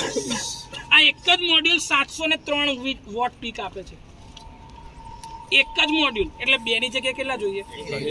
તો એવું જો હું પ્લાન્ટ લઈ આવું તો મારે અહીંયા 40 જ પેનલમાં પતી જાય. અડધી પેનલમાં થઈ જાય ને, તોય વધારે કેપેસિટી મળે. સમજો છો? એડવાન્ટેજીસ એના લીધે છે કે ભાઈ ટેકનોલોજીકલ એડવાન્સમેન્ટ થતા ગયા. એટલે જે કીધું એ બાયફેશિયલ માટે જરૂરી શું છે? નીચેથી રિફ્લેક્શન થવું, એટલે સફેદ કલર જરૂરી. જો એની કન્ડિશનમાં છે સૌથી પહેલા કે રિફ્લેક્શન રિક્વાયર. બીજું, રિફ્લેક્શન સૌથી વધારે ક્યાં મળે? જ્યારે હાઇટ ઉપર હોય તો. આટલામાં હું રિફ્લેક્શન મળે સાહેબ? તો હાઇટ કેવી જોઈએ? તો જ્યારે બી ઇન્સ્ટોલેશન થતું ત્યારે હાઇટ તમારે વધારે રાખવી. ઇન્સ્ટોલેશનની મેથડ જે છે એની અંદરમાં તમારે નોર્મલ જે હોય મોનોફેશિયલ એના કરતાં થોડું ઉપર લઈ જવું પડે, જેથી કરીને નીચેનું પરાવર્તન થઈને બી તમને પાવર વધારે મળે. સવાલ એ થાય ને સર કેટલો પાવર વધારે મળે? કેટલો પાવર વધારે મળે? 15 થી 20% પાવર વધારે મળે. કેટલો મળે? એટલે ધારો કે તમારો 100 વોટ પીક, આમ ધારો કે કહે કે ભાઈ આપણે 1 મેગાવોટનો પ્લાન્ટ છે. કેટલાનો છે? 1 મેગાવોટ એટલે કે 1000 કિલોવોટ થયા. 1000 કિલોવોટનો પાવરનો પ્લાન્ટ છે, તો એના 10 થી 15% તમને વધારે મળે, 10 to 15%. તો કેટલું બધું? 10 કિલોવોટથી 15 કિલોવોટ પાવર રોજનો વધારે મળે છે. 10 થી 15 કિલોવોટ પાવર રોજનો વધારે મળે. 10 કિલોવોટ માટે એટલે ભાઈ 10 કિલોવોટ આખો એક મહિનો ગણ તો 30 દિવસમાં ગણે 10 કિલોવોટ વધારે, 300 કિલોવોટ વધારે આવ્યા. આખું વર્ષ ગણ 3650 કિલોવોટ વધારે આવ્યા, એટલે કે 3.650 મેગાવોટ પાવર વધારે પ્રોડ્યુસ થયો. તો એટલામાં પેલાનો ખર્ચો નીકળી જશે. આની એફિશિયન્સી બી સારી છે, રિલાયબિલિટી બી સારી છે. પણ ધારો કેવું થાય સાહેબ, મોડ્યુલ વચ્ચેથી એકમાં ખરાબ થઈ ગયું તો સાહેબ બે બાજુનું નુકસાન જાય, કેમ કે બે બાજુથી પાવર બનતો હતો ને. આમાં તો રિલાયબિલિટી અને એફિશિયન્સીની કમ્પેરિઝનની અંદરમાં થોડુંક જોવા જેવું છે. આમાં એક કામ કરો ને સાહેબ, એનાથી આગળ જઈએ તો hetero junction technology, HJT panel કહેવાય. શું કહેવાય? HJT panel. એની અંદરમાં લેયર 1 જે હોય એ એમોર્ફસ સિલિકોન, એટલે કે એકદમ પેલી પાથરી દેવાય એવી જ હોય, એકદમ ફ્લેક્સિબલ. તમે જોઈ છે થિન ફિલ્મ ટાઈપની સિલિકોન પેનલ્સ? એ બધી ફ્યુચર ટેકનોલોજી છે. એક જ સિલિકોન મટીરિયલનું હોય ને ઉપર નીચે એમોર્ફસ મટીરિયલ પાથરેલું હોય. આ HJT પેનલ બને. કે જેની એફિશિયન્સી અત્યારે સૌથી વધારે આપણી પાસે છે 23.89%, 23.89% એફિશિયન્સી સાથે. અને એક મોડ્યુલ કેટલું બને છે? 741.456 વોટ પીક અવેલેબલ છે આ અત્યારે માર્કેટમાં. 741.456 વોટ પીક આટલી કેપેસિટીનું. એનાથી આગળ જઈએ તો માર્કેટમાં ચાલતી હતી ટોપકોન સોલર પેનલ. કઈ? ટોપકોનનું નામ છે tunnel oxide passivated contact technology. Tunnel oxide diode જે છે એ જ ટેકનોલોજી પર કામ કરતી ટોપકોન સોલાર પેનલ છે, જેનાથી એફિશિયન્સીમાં વધારે મળે. એનાથી આગળ ગયા તો એન ટાઈપ એટલે કે નેગેટિવ ટાઈપ ટોપકોન પેનલ્સ આવી. પછી આવી ફ્લેક્સિબલ સોલાર પેનલ. સાહેબ પાથરી જ દેવાની પેનલ, પાથરી જ દેવાની. નદી નાળા પર બી તમારે તળાવમાં નાખી દે તો તળાવમાં બી તમે નાખી દો ચાલે, તો તળાવમાં બી ચાલે. હા, ફ્લેક્સિબલ જ છે. તમે પેલી કેવું યોગા મેટ પાથરો છો, બસ એ મેટ પાથરો ને એવી જોઈએ ફ્લેક્સિબલ. ઈચ્છા થાય તો વારીને નીકળી જવાનું, ઈચ્છા થાય તો નાખી દેવાની, સિમ્પલ. એના પરથી તમે ચાલતા જાઓ ને તોય નુકસાન નહીં થાય. એના પરથી તમે ચાલતા જાઓ તો બી નુકસાન ના થાય. એટલી મસ્ત હોય, એટલી એફિશિયન્ટ ને એટલી જોરદાર. એનાથી આગળ એડવાન્સ કન્સેપ્ટ છે સાહેબ, બિલ્ડિંગ ઇન્ટિગ્રેટેડ ફોટોવોલ્ટાઇક, BIPV. આપણી જે આ ટ્રાન્સપરન્ટ જો દેખાય પેલી વિન્ડો જો સામે જો પેલું 7X વાળું જો, એની દેખાય બધી બારીઓ કેવી છે? કાચની છે. ત્યાં આગળ કાચની જગ્યાએ શું કર્યું? Solar panel. બિલ્ડિંગ પર બધે સોલાર પેનલ નાખી દઉં છું. એ જેટલો ગ્લાસનો ભાગ છે ને આગળનો એ, તો એને કહેવાય building integrated photovoltaic solar panels, BIPV. એનાથી આગળ જઈએ તો સાહેબ એગ્રોવોલ્ટેક સોલાર પેનલ. ખેડૂત જે છે ને ડાયરેક્ટ પોતાને ત્યાં આગળ જ આવી પાથરીને પોતાને ત્યાં આગળ જ પાવર પ્લાન્ટ પ્રોડ્યુસ કરે તો એગ્રોવોલ્ટેક. કે સાહેબ એમાંય મારી જમીનમાં કશું ઉગતું નહીં, ગમે તેટલું ખાતર નાખવું કે ગમે તેટલું પાણી પાવું, કોઈ પાવર આવતું નથી, કાં તો કોઈ પાક નીકળતો નહીં. એની જગ્યાએ શું કર્યું સાહેબ? પેનલ નાખી દીધી. ખેડૂતો અત્યારે સૌથી વધારે આ કરી રહ્યા છે. કંપનીઓવાળા જોડે પોતાની જમીન લીઝ ઉપર આપે કે ભાડે વાપરજા, તારે જે બી પાવર બને તારે આટલા રૂપિયા મને આપવાના છે. એનો પાવર પ્લાન્ટ તઈ ચાલતો હોય, એનું રિબેટ એને મળે બિલમાં. આ કન્સેપ્ટ છે અત્યારે. તો તમારા ઘરેથી તમારા ખેતરમાં જો કોઈ પાક ના થતો હોય તો તમે 1 મેગાવોટ 2 મેગાવોટનો સોલાર પાવર પ્લાન્ટ ચાલુ કરી શકો છો. એ પણ એની ગાઈડલાઈન છે. હા, આડેધડ ચાલુ થાય.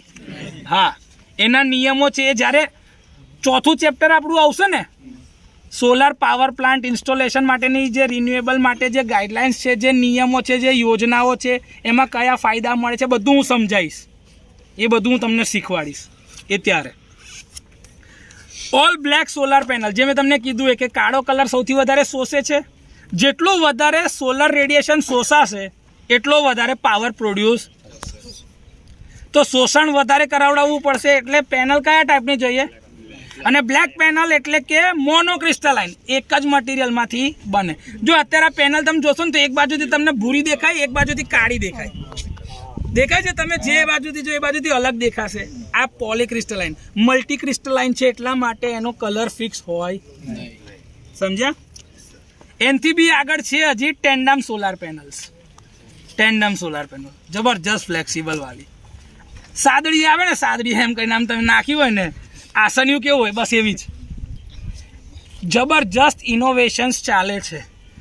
મારો એક વિચાર એવો છે કે આ બધી સોલાર પેનલ્સ રિલેટેડનો આપણે એક PPT કન્ટેન્ટ બનાવવાનું છોકરાઓને મિની પ્રોજેક્ટ આપીએ કે ફોટો સાથેની PPT અને કમ્પેરિઝનના પોઈન્ટ બનાવીને આપવાના છે. એ છોકરાઓને જ કહું છું કે તમારે આનો વિડીયો રેકોર્ડ કરીને આપવાનો. આપણે GT સબ્જેક્ટમાં આ વસ્તુ મૂકીશું, તમારો એફર્ટ. તો જે છોકરાઓની ઈચ્છા હોય આવી કે સર મારી ઈચ્છા છે આવું કરવાની, તો તમને વિડીયો રેકોર્ડ કેવી રીતે કરાય, એ કન્ટેન્ટ કેટલો સાચો ખોટો એ બધું વેરીફાઈ હું કરી આપીશ. તમારે આવવાનું, તમારો કન્ટેન્ટ બતાવવાનો છે, આપણે એની કમ્પેરિઝન બધું જોઈશું. તમને જરૂર પડશે તો હું મારી પાસે રિસોર્સ છે, બધા રિસોર્સ બી આપીશ તમને. કરવું છે આવું? ઓકે, પોઝ કરો. આ બારકોડ જે છે ને એ એના ઉપર જે ફ્લેશ ટેસ્ટ થયો હોય ને એનો રેકોર્ડ આપે. કંપનીમાં ટેસ્ટિંગ મેન્યુફેક્ચરિંગ થાય ને ત્યારે સૌથી છેલ્લે આખી પેનલ મેન્યુફેક્ચર થાય પછી જાય ટેસ્ટિંગમાં, ત્યારે આ ના લાગેલું હોય ને, એલ્યુમિનિયમની ફ્રેમ ના લાગેલી હોય, ખાલી એનું સ્ટ્રક્ચર આખું તૈયાર હોય. ફ્રેમિંગ જે છે ને એ ના થયેલું હોય. ત્યારે આ જાય ટેસ્ટિંગમાં. ફ્લેશ ટેસ્ટ થાય ત્યારે એનો બારકોડ મૂકેલો હોય, એ બારકોડની સાથે એના ફ્લેશ ટેસ્ટનું રિઝલ્ટ મેચ થઈ જાય કે ભાઈ આના ઉપર ધારો કે લાઇટ ફ્લેશ કરી તો આણે 510 વોટ પ્રોડ્યુસ કરે તો 510ની પેનલ, 515 પ્રોડ્યુસ કરતા 515. તમે જો ડેટા શીટમાં 310, 305, 315, 320, 325 એવું અલગ અલગ છે. એટલે ફ્લેશ ટેસ્ટનું રિઝલ્ટ જે આવે ને એ એના વોટ પી, એ એની વેલ્યુ. આ બારકોડની ઉપરથી તમે એવું કહો ને કંપનીમાં મેલ કરીને કે ભાઈ આ બારકોડ વાળાનું ફ્લેશ ટેસ્ટનું રિઝલ્ટ મારે જોઈએ છે, મને મોકલ, તો તમે એની પાસેથી લીગલી પરચેસ કરી તો એ તમને આ મોકલી આપશે કે ભાઈ આ ડેટા અમારી જ પેનલનો છે, હું તમને મોકલું છું. મેલ કરીને તમને મોકલ્યાનો ટેસ્ટ રિપોર્ટ કે આ પેનલ બની ત્યારે એનો પાવર આટલો હતો, એના વોલ્ટેજ કરંટની વેલ્યુ ને અંતે બધું આટલી હતી છે, એના ડેટા શીટ સાથે વેરીફાઈ થાય. ઉપર એનો લોગો છે જો ટોપસન કંપનીનો, એટલે તમને ખબર પડે કે ભાઈ આ છે. એની ડેટા શીટ ડાઉનલોડ કરો ત્યારે બી તમને આ સિમ્બોલ મળે. હવે મેઇન વસ્તુ કે સર મારે આ પેનલ કેટલા ડિગ્રી પર લગાડવાની, તો આપણા ત્યાં આગળથી કર્કવૃત્ત જ્યારે પસાર થઈ રહ્યું છે તો આપણે જોઈ રહ્યા છે કે ભાઈ આપણે ત્યાં આગળ કેટલા ડિગ્રીના ખૂણે હું લગાડું તો મને પાવર વધારે મળે. તો જો સૂરજ કઈ બાજુથી કઈ બાજુ જાય, પૂર્વથી પશ્ચિમ તરફ જતા, પૂર્વથી પશ્ચિમ, તો આમથી આમ જઈ રહ્યો છે ધારો કે સમજો, તો હું પેનલ કઈ બાજુની લગાડું તો મને વધારે પાવર મળે, નોર્થ સાઉથ ફેસિંગ. હું આમ લગાડું તો જ આવ્યું આખું, આમથી આમ જાય તો મને છેકથી છેક જનરેશન મળે ને. એટલે તમારી પેનલ હંમેશા નોર્થ સાઉથ ફેસિંગમાં હોય અને પ્લાન્ટમાં જતો હોય ક્યાંથી પાવર, ઈસ્ટ ટુ વેસ્ટ, તો તમને આખા દિવસ જનરેશન મળે. ધારો કે તમે ઈસ્ટ સાઈડ પર રાખેલી છે તો આટલાથી આમ જતો રહેતા પાછી અહીંયાથી પછી તો અંધારો પડે તો પાવર પ્રોડ્યુસ થાય, એફિશિયન્સી મળે જ નહીં. એટલે ઇન્સ્ટોલેશન એવી રીતે કરવામાં આવે છે. એની લોંગિટ્યુડ, લેટિટ્યુડ, ઓલ્ટિટ્યુડ કે કેટલા હાઈટ ઉપર છે, કેટલા, એ બધી જ વસ્તુની જરૂરિયાત પડે. કેમ કે આ ધારો કે 70 ફૂટની હોત અત્યારે હાઈટ, તો 70 ફૂટ હોત તો કોઈ 70 ફૂટના ઝાડવા થવાના છે? તેના ઉપર એટલી બધી શેડો આવે ખરો?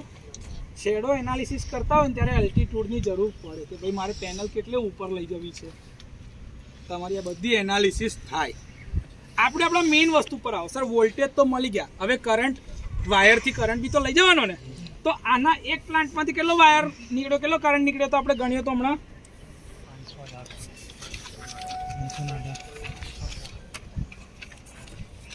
જો તમે કરંટ ગણેલો હતો ને 25.5 એમ્પિયર ટોટલ, 3 નો પેલી બાજુનો અને આ બાજુનો બેવનો થઈને. પણ એનો મેક્સિમમ રેટેડ કરંટ કેટલો છે 8.5, શોર્ટ સર્કિટ 9.10 એમ્પિયર. તો મેં શું કર્યું છે 9.5 એમ્પિયરની કરંટ કેપેસિટી ધરાવતું વાયર લીધો છે. કેટલું? 9.5. તો 9.5, પેલી બાજુ 9.5, પેલી બાજુથી બી 9.5, 9.5, 9.5 બધેથી આવશે કરંટ. તો 1, 2, 3, 4 ને 5 પેનલ માટે મારો ટોટલ મેક્સિમમ કરંટ કેટલો આવ્યો 9.5 એમ્પિયર. પણ હવે આ 9.5 ભેગા કરીને તો લઈ જવાના ને ઇન્વર્ટર લગીન લઈ જવાના ને. તો ઇન્વર્ટરમાં કનેક્શન કેવી રીતે આપે છે એ તમને બતાવું છું કે 9.5 એમ્પિયરનો કરંટ લઈ શકે એના માટેનો ક્રોસ સેક્શનલ એરિયા કેટલો જોઈએ જોઈ લેવાનું ઉપર. એટલે વાયર એટલો લેવો પડશે ડીસી માટે, જોઈશે ને 9.5 એમ્પિયર કરંટ લઈ જવા માટે. કરંટની કેપેસિટી નહીં જોઈએ? પ્લાન્ટને ડિઝાઇન કરતી વખતે કયું મટીરિયલ વાપરવાનું છે ને એના માટેની current carrying capacity, voltage handling capacity ને પાવર હેન્ડલિંગ કેપેસિટી જોવી જરૂરી છે. એના આધારે નક્કી થાય. નહીં તો તમે કોટેશન આપો 10 સ્ક્વેર એમએમની, પણ જરૂર હોય 1 સ્ક્વેર એમએમનો જ વાયર, તો તમને કોઈ મૂર્ખું કહેશે.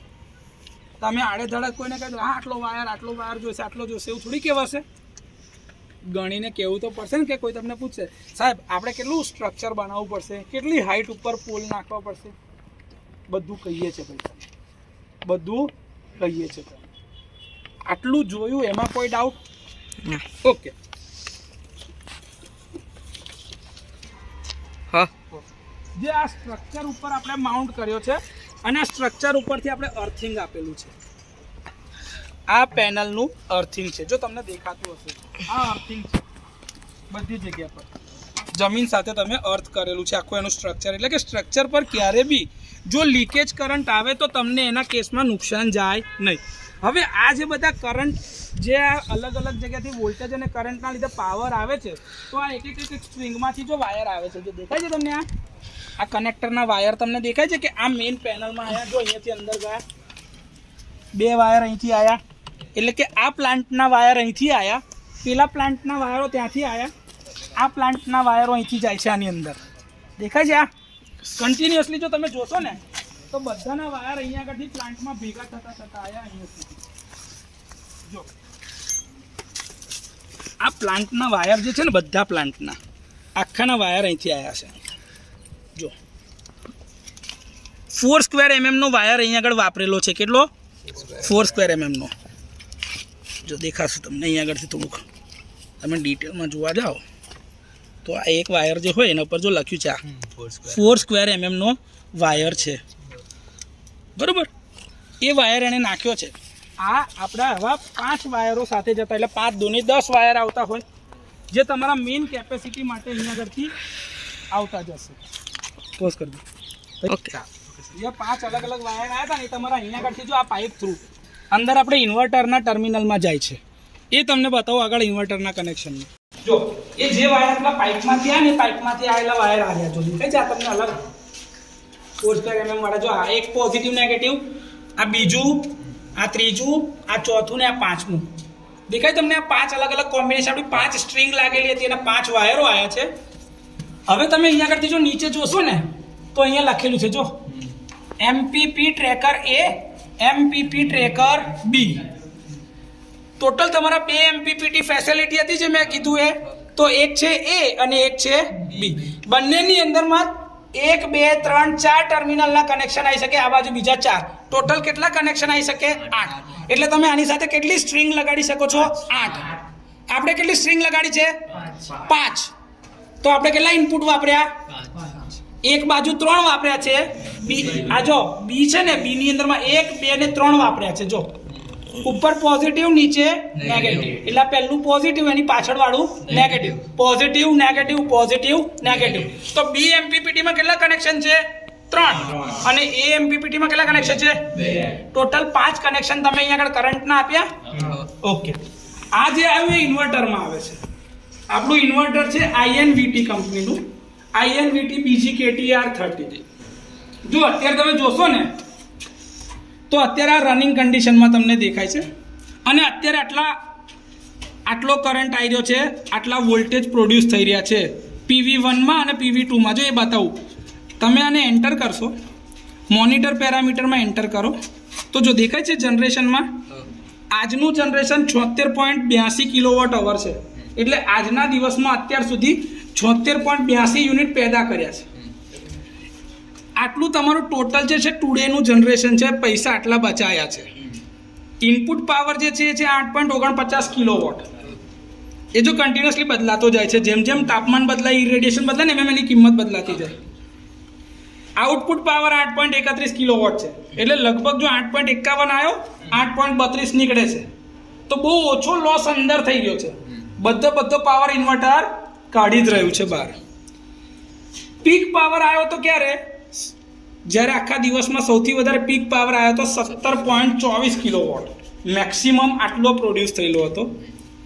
વોલ્ટેજ આઉટપુટ યુ ફેઝમાં કેટલા? એટલે કે આર ફેઝમાં 246, વી ફેઝમાં 240, ડબલ્યુ ફેઝમાં 245. અત્યારે આપણા 3 ફેઝના વોલ્ટેજ આટલા છે. કરંટ કેટલો છે? પહેલામાં 11.5 એમ્પિયર, બીજામાં 11.6 એમ્પિયર, ત્રીજામાં 11.7 એમ્પિયર. ફ્રીક્વન્સી કેટલી છે જો ગ્રીડની અત્યારે? 50.03 હર્ટ્ઝ. પાવર ફેક્ટર 0.999, એટલે યુનિટી પાવર ફેક્ટર છે. પહેલા પીવીના વોલ્ટેજ કેટલા મળે છે? 528. પહેલા પીવીના આપણામાં કેટલા હતા? 580 ની આજુબાજુ આપણે ગણતરીમાં, 518 ની બાજુ ગણતરી મારીશ. કેટલા આવ્યા? 528 ની આજુબાજુ. તાપમાન વધારે છે એટલે. કરંટ કેટલો મળે છે? 8.4 એમ્પિયરની આજુબાજુ. આપણો કેટલો આવતો તો 8.5 એમ્પિયર આપણે લીધો છે મેક્સિમમ. 8.4 8.3 એમ્પિયર ચાલે છે એટલી આજુબાજુ. બીજામાં જો કેટલા આવે છે? 522 વોલ્ટ. એના ટાઈમનો કરંટ 7.6 7.7 એમ્પિયર. એટલે બે અલગ અલગ પીક, એક MPPT 1 માં છે, એક MPPT 2 માં છે. RISO આઇસોલેશનનો રેઝિસ્ટન્સ ઓછો છે 0.14 મેગા ઓમ, એટલે કે કોઈ જગ્યાએ શોર્ટ સર્કિટ થયું નથી, એટલે પ્લાન્ટ કન્ટિન્યુઅસલી ચાલુ હાલતમાં છે. જો અહીંયા આગળ આવું પેલું શોર્ટ થયેલું ને તો અહીંયા શું લખેલું RISO લો, LOW. લીકેજ કરંટ કેટલો છે 14.6 મિલી એમ્પિયર લીકેજ કરંટ એનો. પહેલાનું તાપમાન કેટલું છે પહેલી સ્ટ્રિંગનું 45.7 ડિગ્રી, બીજી સ્ટ્રિંગમાં કેટલું છે 46.7 ડિગ્રી. ટોટલ અત્યાર લગીને કેટલો પાવર પ્રોડ્યુસ કર્યો છે તો કે 1,46,458.75 યુનિટ અત્યાર સુધી. કેટલા કલાક ચાલ્યું છે 27,647.4 કલાક અત્યાર લગીન છેકથી છેક ચાલ્યું છે. એમાં આજની તારીખ 23/1/2025, આજનો સમય અત્યારે આટલા. પાવર ઓન કેટલા વાગે થયેલું હતું 5:53:05. રનિંગ ટાઈમ કેટલો છે તો કે 6:10:22 ચાલુ છે ફૂલ્લી ફંક્શનિંગ હાલતમાં. પીક ટાઈમ કેટલા વાગે હતું કે 11:37:49 મેક્સિમમ પાવર પ્રોડ્યુસ કર્યો હતો આણે. આજે ઓફ તો કે હજી ઓફ થયું નથી. છેલ્લે ઓફ તો કે રાત્રે 12 વાગે બંધ થયેલું હતું, એ જ છે જ નહીં. આમાંથી બહાર નીકળો તમે, આ સ્ટેટિસ્ટિક્સમાં જશો ને તો એમાં ટુડે છે આજના ડેટા. આજે કેટલો પાવર પ્રોડ્યુસ કરે છે 77.29 યુનિટ. પીક પાવર હતો 17.14. 11:37:49 આટલો પાવર મળ્યો. આટલું આપણે બચાવ્યું છે. આટલું કાર્બન ડાયોક્સાઇડ આજે બચાવી લીધો કે 77.12 કિલો કાર્બન ડાયોક્સાઇડ આપણે વાતાવરણમાં જતો બચાવે છે. એટલે પૃથ્વીને થતું નુકસાન બચાવ્યું છે. આ તો આજનું છે. તમારે એનો લાઈફ ટાઈમનો ડેટા જોવો હોય તો લાઈફ ટાઈમમાં જો 17.17 ટન કાર્બન ડાયોક્સાઇડ વાતાવરણમાં જતો આપણે અટકાયો છે આ એક જ પ્લાન્ટથી.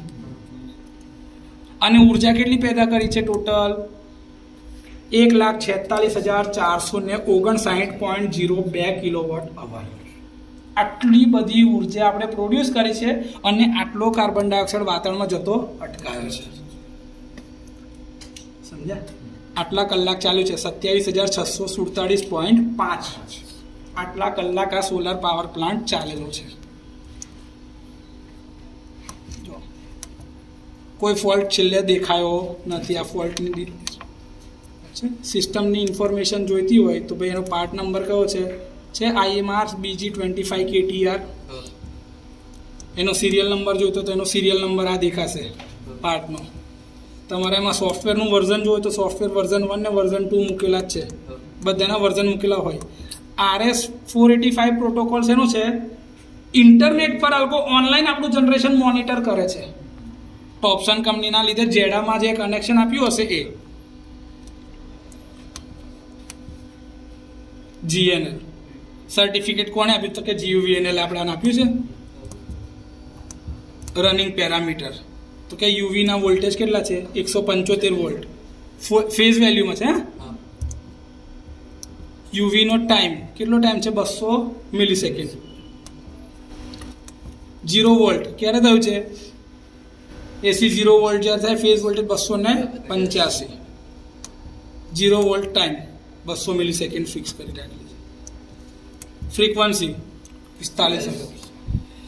આ કોની ફ્રીક્વન્સી છે જોજો ACUF ફ્રીક્વન્સી જે છે આ તમારી ગ્રીડ ફ્રીક્વન્સી નથી. હા એનો ટાઈમ 200 મિલીસેકન્ડ્સમાંથી રાખેલો છે એ જ છે. દેખાય છે આ OF ફ્રીક્વન્સી UF બધાની છે. Reset time islanded on off grid loss જે છે અત્યારે ડિસેબલ કરે. તમે એનેબલ કરો તો ગ્રીડમાં કેટલો લોસ થાય છે ને તમને બતાવે તો એ કરવાની જરૂર નથી. Restart time low voltage ride ક્યારે આવ્યું છે લો વોલ્ટ રાઇડ થ્રુ એ આપણે બંધ રાખેલું છે. પ્રોટેક્શન છે આનું. નહીં તો શું થાય ખબર છે કે લો વોલ્ટેજ હોય એક સિંગલ ફેઝિંગ થયેલું હોય તો બી આ ચાલુ રહે તો આના પેરામીટરને નુકસાન થઈ શકે. એવું ના થાય. જો એનો સનપાથ છે કે સૂરજ ક્યારથી ક્યારે તમને 11:37 આ પીક પોઈન્ટ પર હતો. દેખાય પીક વેલ્યુ ત્યારે 11:37 હતું. આવી રીતે આ પાવર પ્રોડ્યુસ કરે છે.